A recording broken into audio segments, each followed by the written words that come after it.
আমাদের এই পুরুষশাসিত সমাজে আমরা দিন শেষে মেয়েরাই মেয়েদের শত্রু। আপনি চিন্তা করে একবার দেখেন তো, এই সমাজে কয়জন পুরুষকে হিংসা করে? দিন শেষে মেয়েরাই মেয়েদেরকে হিংসা করে। দিন শেষে মেয়েরাই মেয়েদের অগ্রগতির পেছনে ধাক্কা হয়ে দাঁড়ায়। অর্থাৎ কোনো মেয়ে চায় না অন্য মেয়ের ভালো কিছু হোক। এটা সবার ক্ষেত্রে না, গুটি কয়েক আর কি, যারা আসলে পরশ্রী কাতর তাদের কথা বলতেছিলাম আমি। নমস্কার, আমি প্রিয়াঙ্কা দাস নিয়ে এসেছি আরেকটি ব্লগ ভিডিও আপনাদের মাঝে।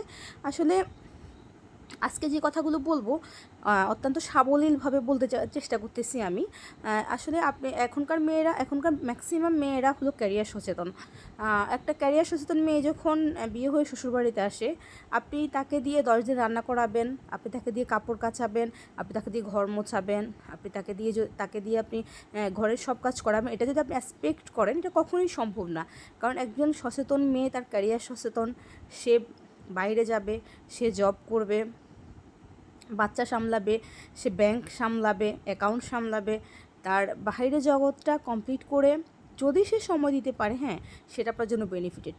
এটা যদি প্রত্যেকটা ফ্যামিলি বুঝতো, তাহলে বর্তমানে এই সমস্যাগুলো সৃষ্টিই হতো না। দ্বিতীয়ত হইছে, কোনো মেয়েই খারাপ মেন্টালিটি নিয়ে শ্বশুরবাড়িতে আসে না। একটা মেয়ে যখন নতুন পরিবেশে আসে, আপনি তাকে যেভাবে গড়ে তুলবেন, অর্থাৎ সে যদি আপনার কাছ থেকে আপনি যদি তাকে ভালো কিছু প্রোভাইড করতে পারেন, অবশ্যই কালকে আপনি তার ব্যাক পাবেন। এখন আপনি আপনার বাড়িতে আসার পর যদি আপনি তাকে ভালো কিছু প্রোভাইড না করেন, তাকে যদি যোগ্য সম্মানটুকু না দেন, তাকে যদি ভালো কিছু প্রোভাইড না করেন, তাহলে সে কীভাবে আপনাকে ভালো কিছু প্রোভাইড করবে? আপনি যদি তাকে ভালো কিছু দিতেই না পারেন, সে আপনাকে কীভাবে ভালো কিছু দিবে? কারণ পৃথিবীটাই তো গিভ অ্যান্ড টেক। আপনি তাকে যা দিবেন তার বিপরীতটাই আপনি ফেরত পাবেন। আমাদের সমাজের এখনও ভ্রান্ত ধারণা যে একটা মেয়ে শ্বশুরবাড়িতে আসবে, সকাল থেকে সন্ধ্যা অবধি গাধা পরিশ্রম করবে, ঘরের কাজের মহিলার মতো সব কাজ করবে, ঘরে রান্না ধোয়া পালা, আপনার A to Z সব কাপড় ধুয়ে দেওয়া থেকে শুরু করে সব কাজ সে করবে। হ্যাঁ, আমিও বলতেছি, সে কেন করবে না? করবে, কিন্তু তার ক্যারিয়ারের পরে। আপনি যদি এক্সপেকটেশন করে বসে থাকেন সে কাজের মহিলার মতো ঘরে বসে বসে কাজ করবে, তাহলে এটা কিন্তু হবে না। তাহলে আপনাকে আবার ওই ধরনের ক্লাস 8 পাস মেয়ে বিয়ে করাইতে হবে। এখন আপনি যদি গ্র্যাজুয়েশন কমপ্লিট করা বড় বড় ডিগ্রিধারী একটা মেয়েকে ঘরে নিয়ে আসেন এবং তাকে দিয়ে যদি আপনি চেষ্টা করান যে তার ক্যারিয়ারকে পাশ ফেলে দিয়ে তাকে দিয়ে আপনি কাজ করাবেন, তাহলে তো হবে না। কারণ বর্তমান পৃথিবীতে নারী পুরুষ সমান অধিকার, সবাই সুন্দরভাবে এগিয়ে যেতে চায়। একটা ছেলে যদি মাসে 20,000 টাকা ইনকাম করতে পারে, একটা মেয়ে যদি মাসে 30,000 টাকা ইনকাম করে, আপনি কেন তাকে বসায় রাখবেন? কেন সে বসে থাকবে?